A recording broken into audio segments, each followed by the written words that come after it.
Today's recipe is brought to you by McNish's gluten-free all-purpose flour mix. Now let's get started on our gluten-free banana muffins. Today we're going to make the muffins gluten-free, dairy-free, and soy-free, and you can make them sugar-free also. What we have in our bowl here is about 2 3/4 cups of our McNish's gluten-free all-purpose flour mix. To this we are going to add our baking soda and our baking powder and our salt. Next, we're going to add our sugar. And again, to make this sugar-free, you would just substitute equal amounts of honey. You can also do a guava nectar with the banana muffins. For the guava nectar, you will find the equal amounts listed on our website.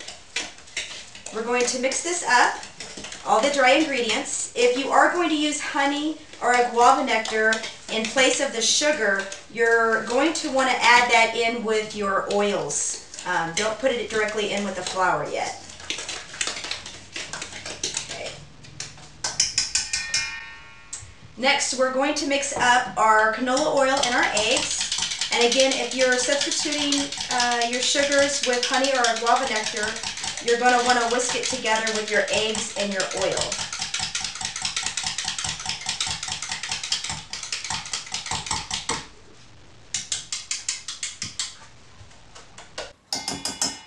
Just pour it right in the center. And now we're going to add 3/4 cups of fresh banana along with 2 teaspoons of banana extract. What you can also do if you're doing it is banana size about like this. It's 4 to 6 ounces of banana. You're going to need 2 of those. And you're going to want to wait till the banana ripens. You get better flavoring when the banana has turned brown and has ripened. It's also easier to smash up. Okay, now we're just going to want to fold all of our ingredients together.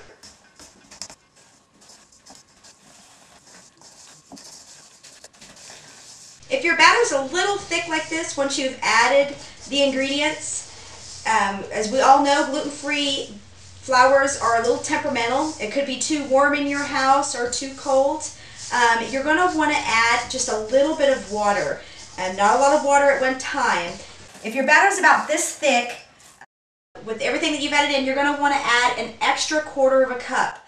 Typically, you do not have to add anything extra, but just in case your batter is that thick, you're going to want to add an extra cup.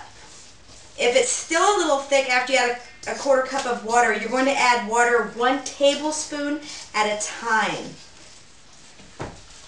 Right now we've got the right consistency, just like with the pumpkin muffins.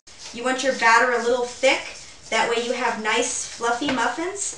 Now if you were going to make bread instead of muffins with this, you're going to want your batter thick. That way your bread stays together once you cut the loaf.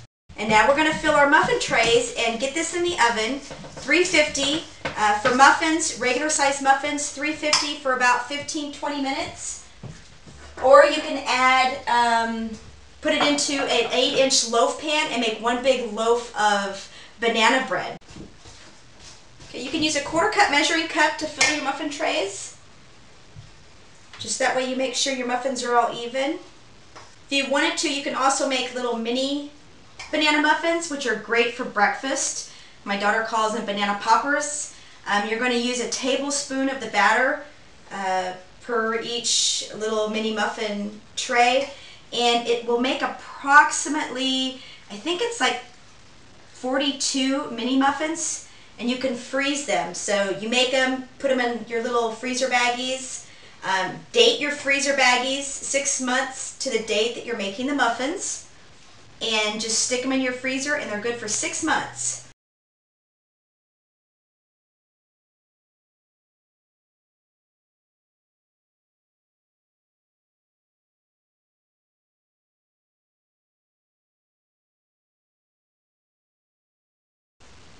Okay, let's go get these in the oven. Again, 350 for about 15 minutes. And now we have our muffins and our bread out of the oven. With the muffins, you get 15 regular size muffins, or you can make one 6 to 8 inch loaf pan of bread.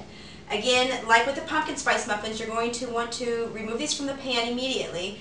With the bread, so that it stays in form, you're just going to want to loosen the bread and then put it back in the pan and set it off to the side to cool.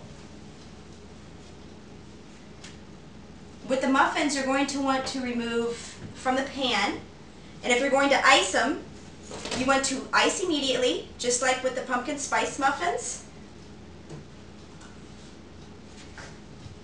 That way they don't stick to the bottom of the pan. And then if you're going to ice them, you're going to want to make the royal icing just like we did with the pumpkin spice muffins. You can click here to get the link to the icing recipe. That's for the spiced icing. Or you can just mix a cup of powdered sugar and a tablespoon or two of your favorite milk or dairy-free milk to make a regular white royal icing. Today we're going to use a spoon, and we're just going to pour the icing over the top of the muffin.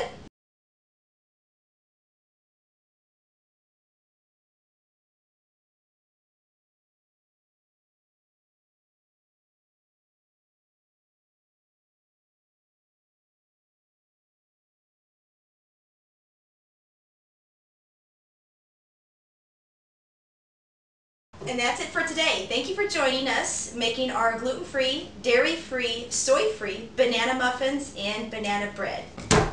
Thank you for joining McNish's Gluten-Free Goodies for our online easy gluten-free cooking class.